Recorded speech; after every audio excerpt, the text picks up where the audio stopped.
Bonjour tout le monde, c'est Elise. On se retrouve pour une petite session de broderie lecture. Alors là, sur les images que vous allez voir, je brode, je pense, un brin.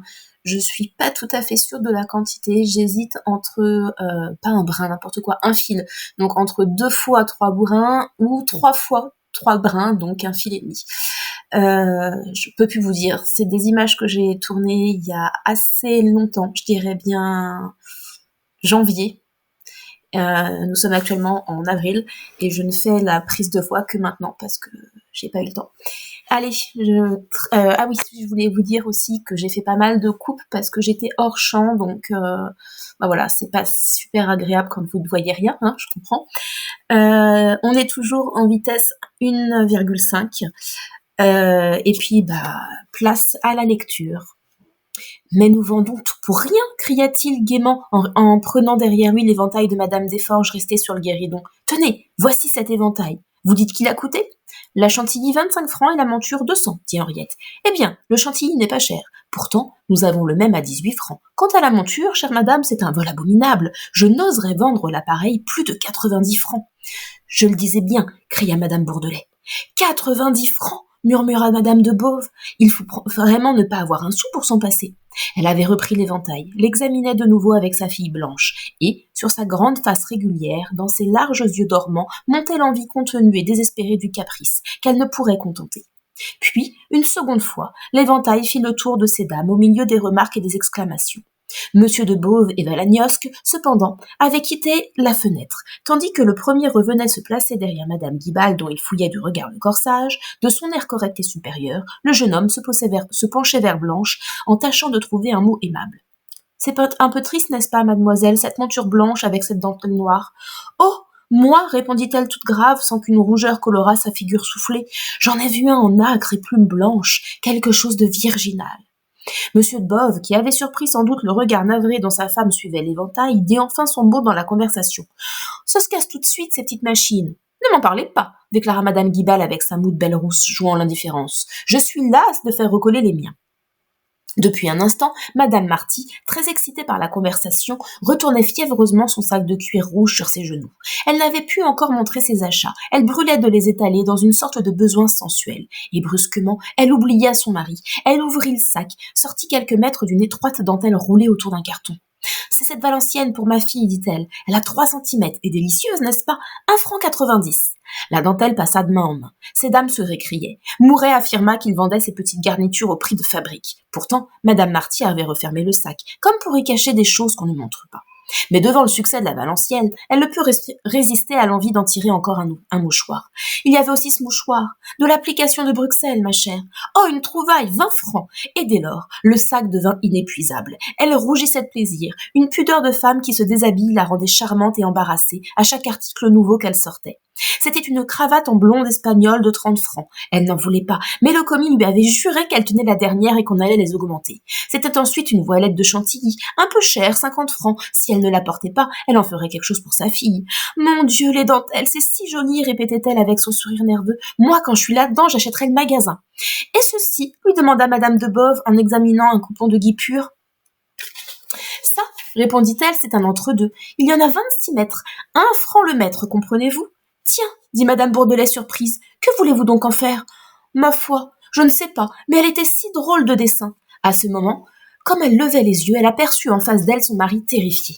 Il avait blêmi davantage. Toute sa personne exprimait l'angoisse résignée d'un pauvre homme qui assiste à la débâcle de ses appointements si chèrement gagnés.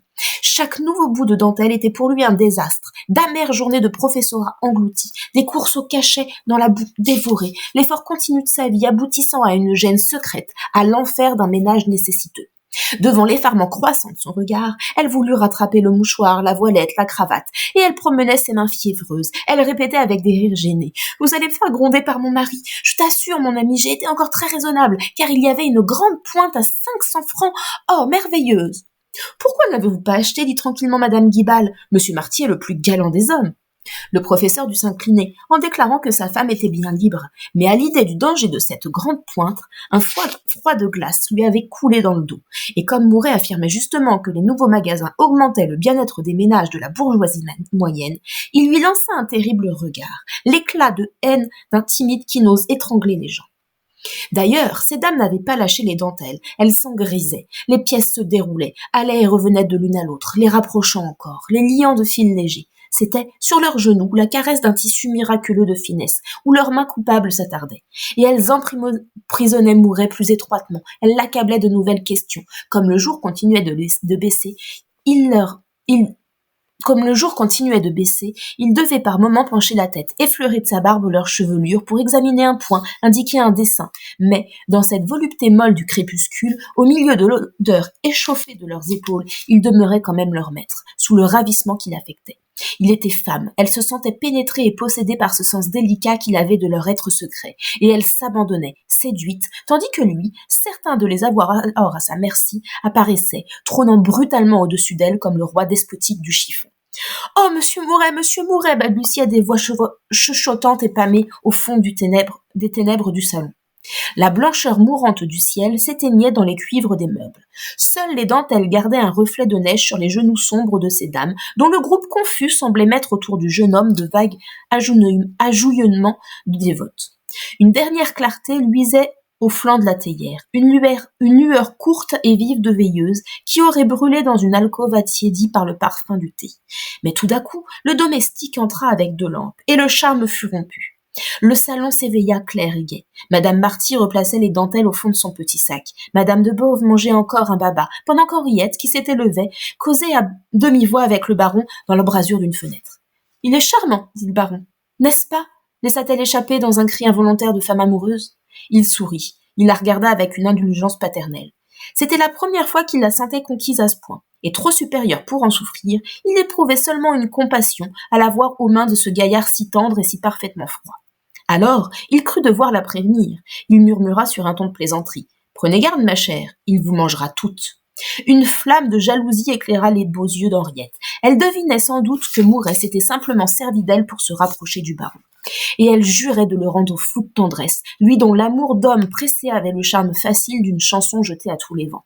« Oh !» répondit-elle en affectant de plaisanter à son tour. « C'est toujours l'agneau qui finit par manger le loup. » Alors, très intéressé, le baron l'encouragea d'un signe de tête. Elle était peut-être la femme qui devait venir et qui vengerait les autres. Lorsque Mouret, après avoir répété à Valagnosc qu'il voudrait lui monter sa machine en branle, se fut approché pour dire adieu, le baron le retint dans l'embrasure de la fenêtre en face du jardin noir de ténèbres. Il cédait enfin à la séduction. La foi lui était venue en le voyant au milieu de ces dames. Tous deux causèrent un instant à voix basse, puis le banquier déclara « Eh bien, j'examinerai l'affaire. Elle est conclue si votre vente de lundi prend l'importance que vous dites. » Ils se serrèrent la main, et Mouret, l'air ravi, se retira, car il dînait mal quand il n'allait pas, le soir, jeter un coup d'œil sur la recette du bonheur des dames. Chapitre 4. Ce lundi-là, le 10 octobre, un clair soleil de victoire perça les nuées grises qui, depuis une semaine, assombrissaient Paris.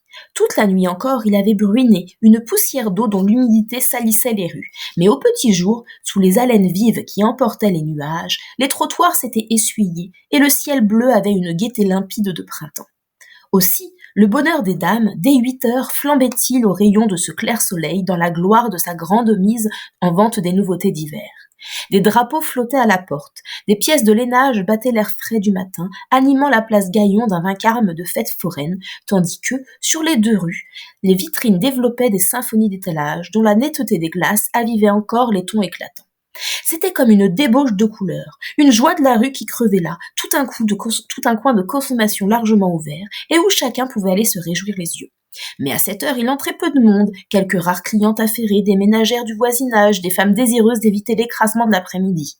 Derrière les étoffes qui le poivoisaient, on sentait le magasin vide, sous les armes et attendant la pratique, avec ses parquets cirés, ses comptoirs débordant de marchandises. La foule pressée du matin donnait à peine un coup d'œil aux vitrines sans ralentir le pas. Rue Neuve-Saint-Augustin et place Gaillon, où les voitures devaient se ranger, il y avait encore à 9 heures que 2 fiacres. Seuls les habitants du quartier, les petits commerçants surtout, remués par un tel déploiement de banderoles et de panaches, formaient des groupes sous les portes, au coin des trottoirs, le nez levé, plein de remarques amères. Ce qui les indignait, c'était rue de la Michaudière.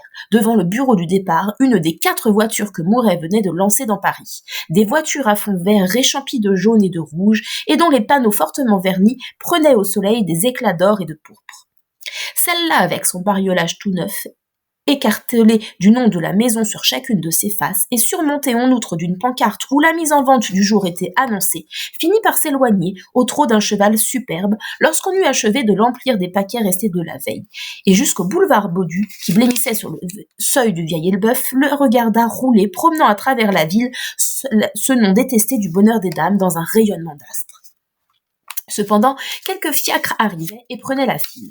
Chaque fois qu'une cliente se présentait, il y avait un mouvement parmi les garçons de magasin, rangés sous la haute porte, habillés d'une livrée, l'habit et le pantalon vert clair, le gilet rayé jaune et rouge.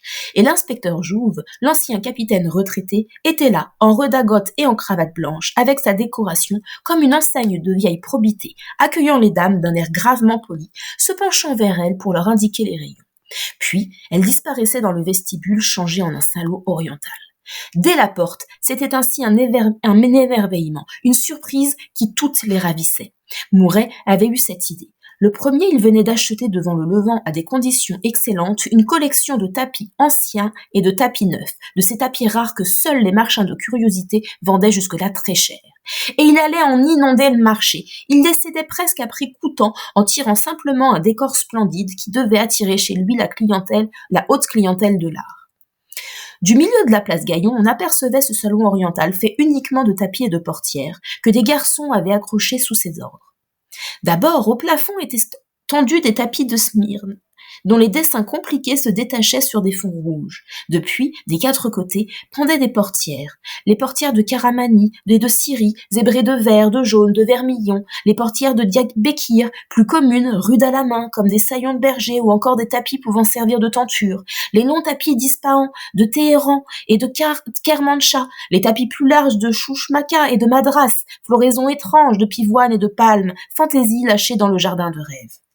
À terre, les tapis recommençaient, une jonchée de toisons grasses. Il y avait au centre un tapis d'agra, une pièce extraordinaire à fond blanc et à large bordure bleu tendre, où couraient des ornements violâtres, d'une imagination exquise.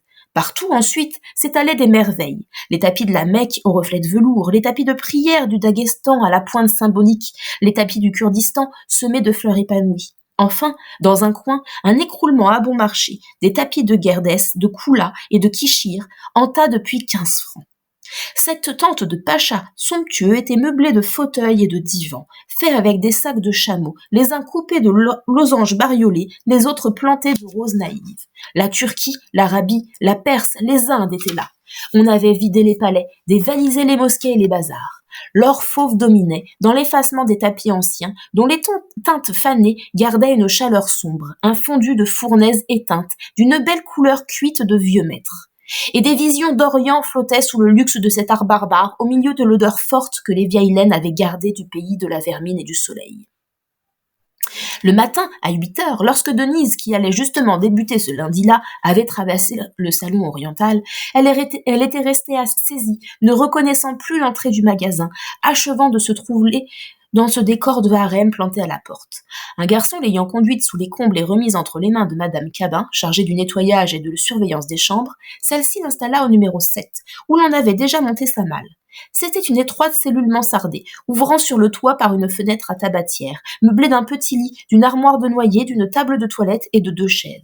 20 chambres pareilles s'alignaient le long d'un corridor de couvent peint en jaune, et sur les 35 demoiselles de la maison, les 20 qui n'avaient pas de famille à Paris couchaient là, tandis que les 15 autres logeaient au dehors, quelques-unes chez des tantes et des cousines d'emprunt.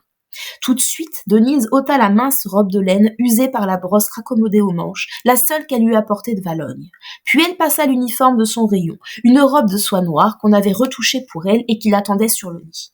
Cette robe était encore un peu grande, trop large aux épaules, mais elle se hâtait tellement dans son émotion qu'elle ne s'arrêta point à ces détails de coquetterie. Jamais elle n'avait porté de la soie. Quand elle redescendit, endimanchée, mal à l'aise, elle regardait luire la jupe, elle éprouvait une honte au bruissement tapageur de l'étoffe. En bas, comme elle entrait au rayon, une querelle éclatait. Elle entendit Clara dire d'une voix aiguë « Madame, je suis arrivée avant elle !»« Ce n'est pas vrai, répondait Marguerite. Elle m'a bousculée à la porte. mais j'avais déjà mis le pied dans le salon.